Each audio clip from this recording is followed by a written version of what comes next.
na parte de quarta-feira, os governantes das nações. Os governantes das nações podem ser comparados com os governantes da igreja. A maneira como Deus se relacionava com Israel nos ajuda a compreender como ele lida com a igreja no Novo Testamento e também em nossos dias. Em vários aspectos, os erros de Israel foram repetidos pela igreja cristã ao longo dos séculos e pode estar se repetindo o mesmo erro hoje na última geração.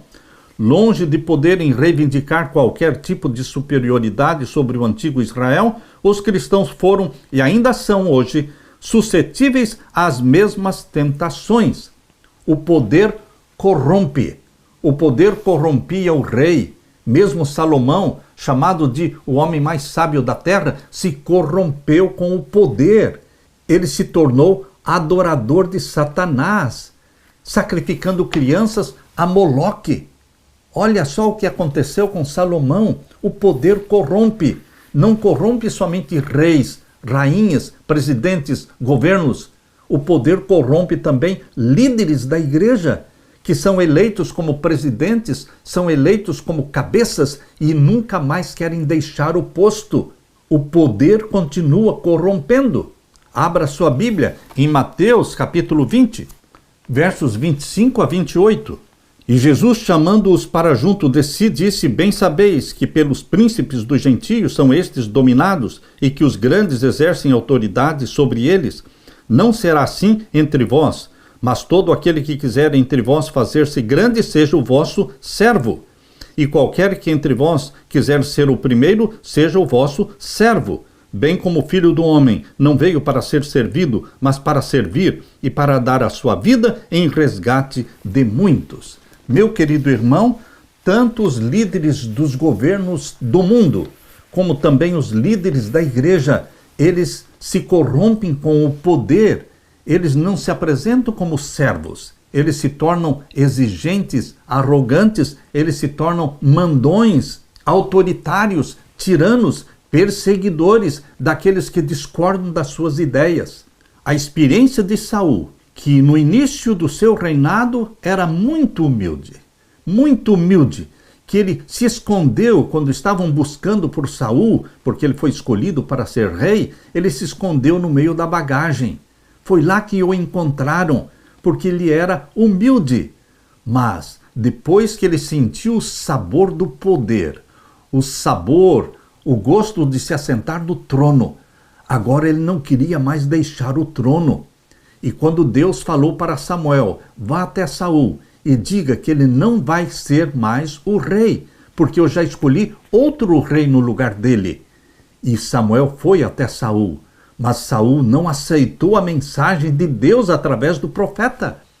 Ele se agarrou ao cetro, ele se agarrou ao poder, e ele preferiu se entregar nas mãos de Satanás.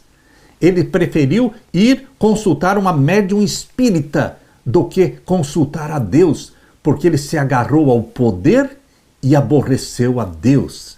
Meu querido irmão, meu querido líder, meu querido pastor, meu querido presidente, você tem que saber subir a um posto onde Deus o colocou, mas você também precisa aprender a descer dali, porque o poder corrompe. Qualquer um pode ser corrompido pelo poder.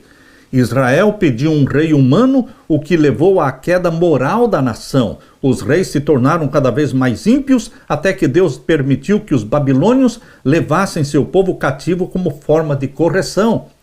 Algo semelhante aconteceu na história da igreja cristã ao longo dos séculos. Embora os cristãos não devessem se organizar como uma nação gentílica, quando o imperador romano Constantino chegou ao poder e professou e disse que era cristão, os crentes ficaram aliviados, porque agora acabou a perseguição.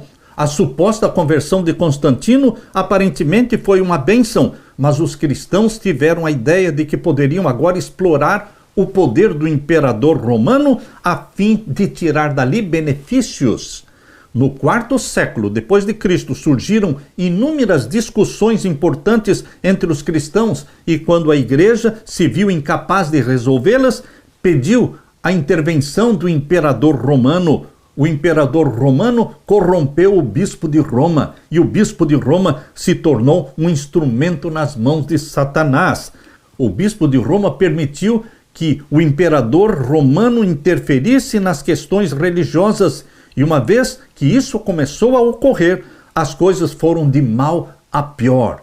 Foi aí que as heresias entraram para dentro da igreja, como, por exemplo, a santificação do domingo, no dia 7 de março do ano 321, no tempo do imperador Constantino, foi estabelecida a primeira lei dominical.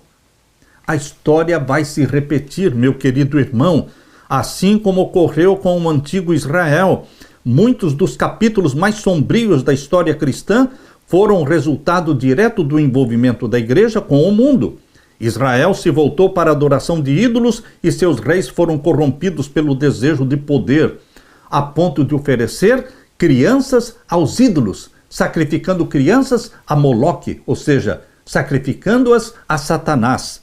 Da mesma maneira, a igreja cristã gradualmente adotou muitas práticas de um império pagão, a ponto de inúmeros crentes fiéis serem martirizados porque eram percebidos como ameaças à instituição que unia a igreja e o Estado.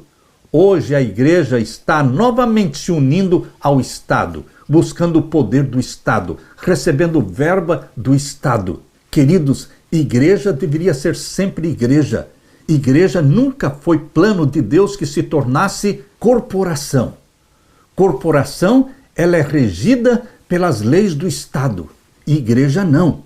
Mas quando a igreja se tornou corporação, então ela passou a ser regida pelas leis do Estado, para poder receber verbas do Estado. Mesmo conhecendo a história do passado, será que nós vamos permitir que a história se repita conosco hoje, neste tempo da última geração, da última igreja? A 7ª igreja é a última igreja, é Laodiceia. Nós somos de Laodiceia. Mas Deus não quer cristãos mornos. Deus não quer cristãos comprometidos com Roma, nem com o mundo. Deus quer cristãos batizados pelo Espírito Santo. Este é o desejo de Deus para você, meu irmão, para mim, batizados pelo Espírito Santo, nação santa, separada do mundo, povo adquirido, para anunciar ao mundo a mensagem que Deus nos deu. As 3 mensagens angélicas. Aleluia!